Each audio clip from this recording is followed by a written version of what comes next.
Cabang yang sudah kita lakukan pembinaan ternyata tidak menghasilkan emas, kita evaluasi. Mungkin dia turun kelas dulu. Ini sebetulnya tidak ada lagi anak yang bodoh. Siap. Yang ada adalah anak yang malas.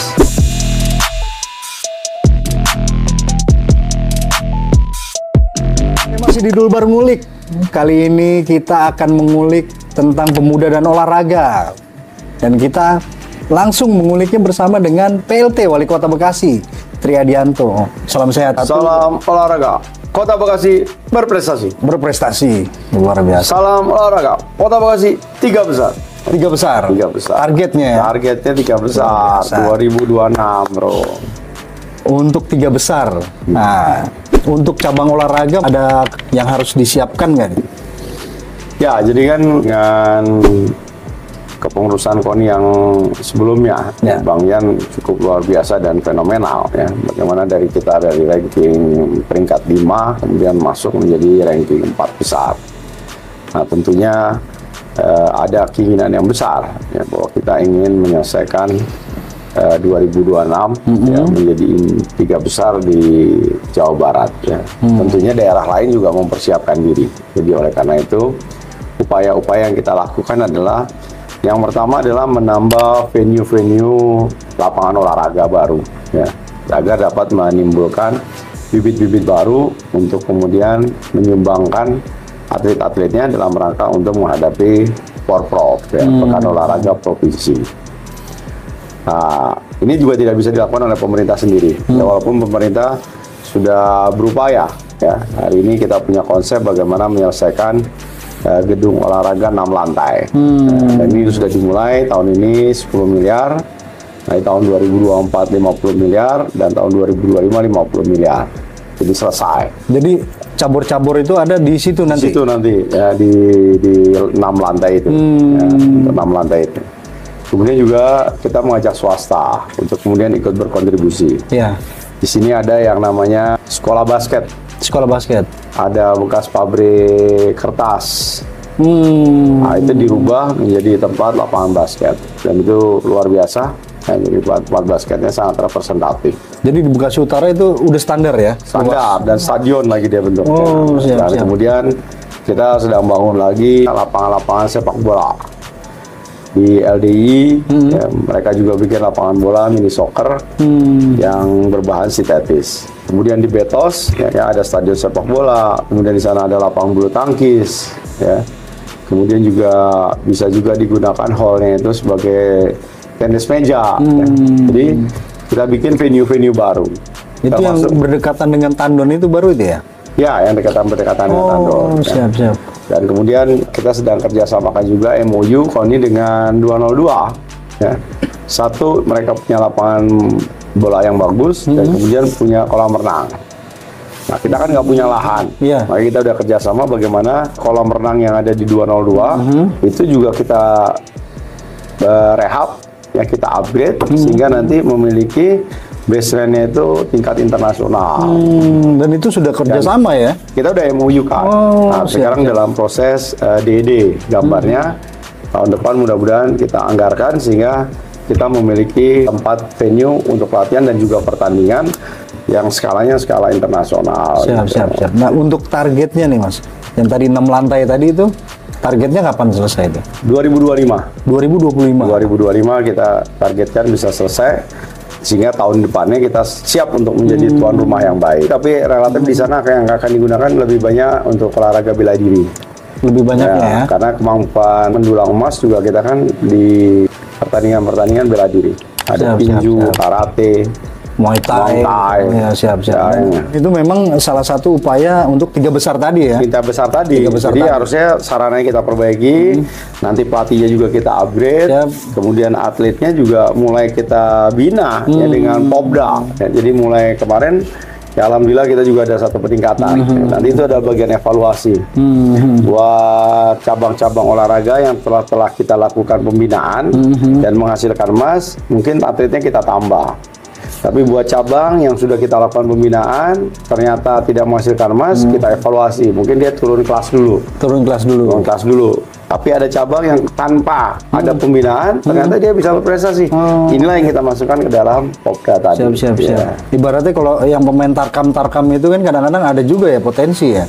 Ya bisa saja, tapi Bisa kita jadi, lebih condong bagaimana memang kita juga mengupayakan klub-klub Yang sudah bergabung di klub itu ya. Mereka bergabung di klub-klub sehingga mereka bisa punya habit ya, kebiasaan ya berlatih. Kemudian juga didampingi oleh mentor, pelatih, coach yang kemudian memang memiliki sertifikasi ya, sehingga pelatihnya juga kita dorong ya untuk kemudian mereka juga menambah sertifikasi sesuai dengan cabang olahraga yang ada. Lagi kita kan kemarin habis kerjasama juga dengan Korea terkait dengan taekwondo misalnya. Ya ternyata kita kirimkan ke sana, kita bikin camp. Alhamdulillah kita kemarin dapat 3 emas, 2 perak, 1 perunggu ya. Itu boleh ceritain dikit nih Mas? Gimana? Itu bisa kerjasama dengan Korea itu gimana ceritanya Mas? Ya kita kan mencari teman yang namanya sister city gitu kan, supaya apa sih yang dimiliki negara-negara lain, kota-kota lain di dunia ini yang kemudian juga berhubungan dengan target-target yang ada di pemerintah Kota Bekasi. Nah salah satunya adalah di bidang olahraga dan juga pembinaan terkait dengan bela diri. Apalagi kemudian hari ini kita tidak saja berprestasi, tapi juga bagaimana taekwondo ini juga kita ajarkan buat para disabel dan juga lansia. Jadi disabel dan lansia itu nanti kita diberikan juga pelatih, mentor yang khusus. Nah, bisa main taekwondo gitu ya? Iya bisa main taekwondo gitu. Luar biasa. Iya. Nggak tahu nanti jangan-jangan ada kejuaraan dunia khusus lansia gitu kan? Siap. Iya. Itu karena suhu master juga banyak kan lansia juga sih sebetulnya. Ya, tapi kan mereka kan terlatih ya. Siap. Karena mereka suhunya itu usianya udah di atas 60 tahun, tapi kalau mecahin yang namanya balok itu udah masih luar biasa. Masih luar biasa ya. Luar biasa ya. Master mereka. Berarti untuk target 3 besar, pemerintah Kota Bekasi sudah menyiapkan gedung 6 lantai dan fasilitas lainnya seperti kerjasama dengan 202 gitu ya. Termasuk kita dorong kan terakhir ini kita juga membangun satu tempat untuk olahraga di Prima Harapan. Itu adalah bagian dari CSR dan juga menggunakan tanah Pasos-Pasum yang kita miliki. Jadi kita upayakan lah ya, semakin banyak ruang-ruang terbuka, tempat-tempat anak-anak untuk melakukan aktivitas olahraga dan lain sebagainya. Siap. Luar biasa.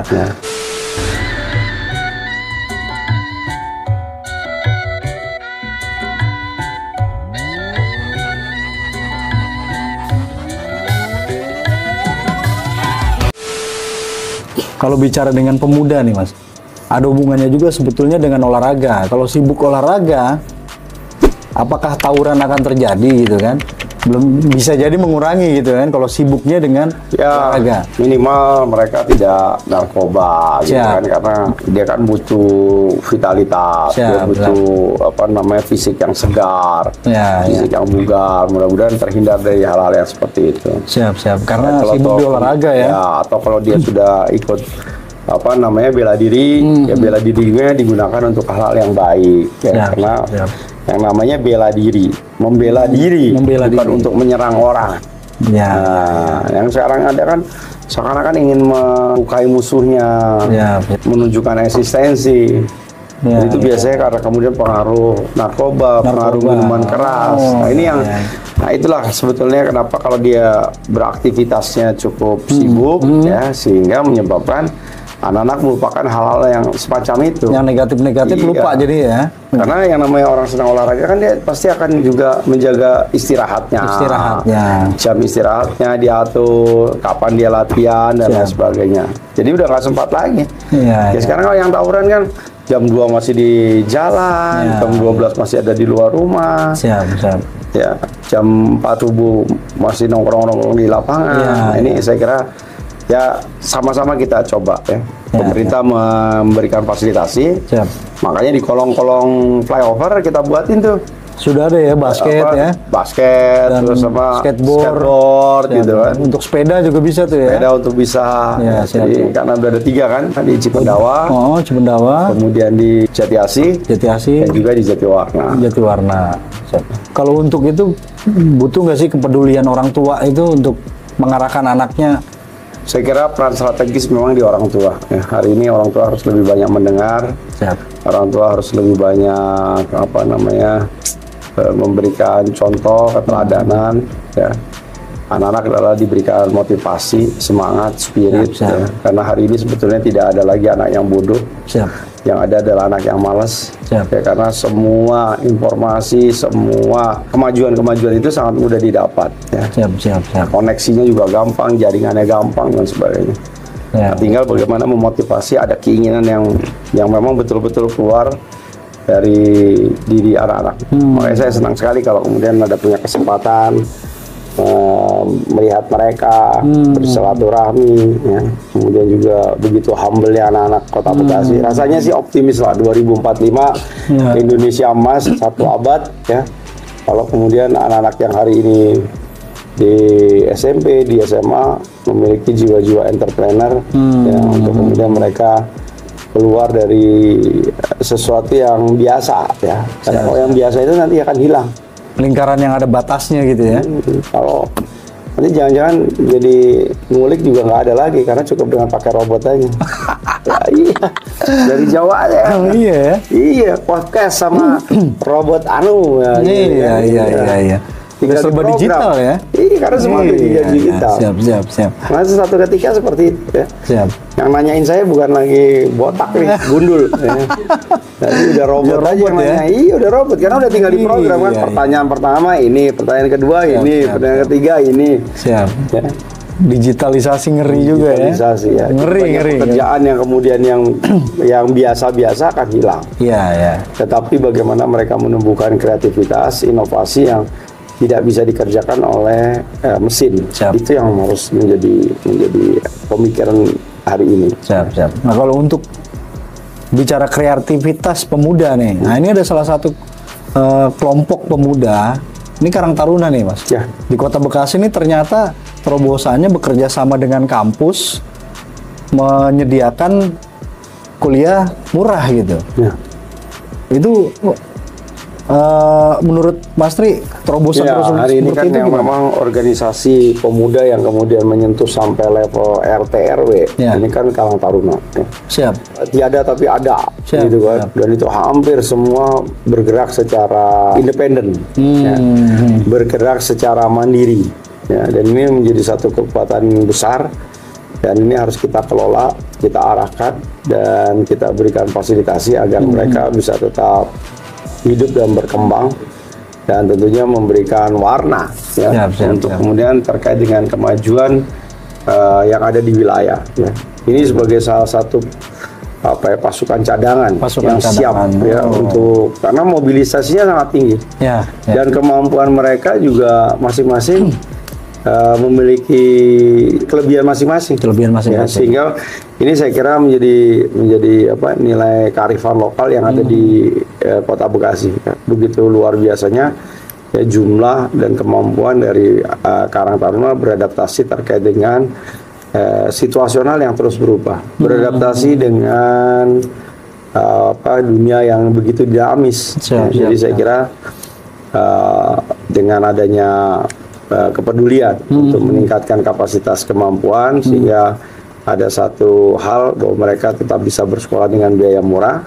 Jadi itu juga kan bagian dari Tridharma perguruan tinggi. Ya. Dan hampir semua perguruan tinggi Kota Bekasi juga sudah melakukan MOU kepada pemerintah Kota Bekasi.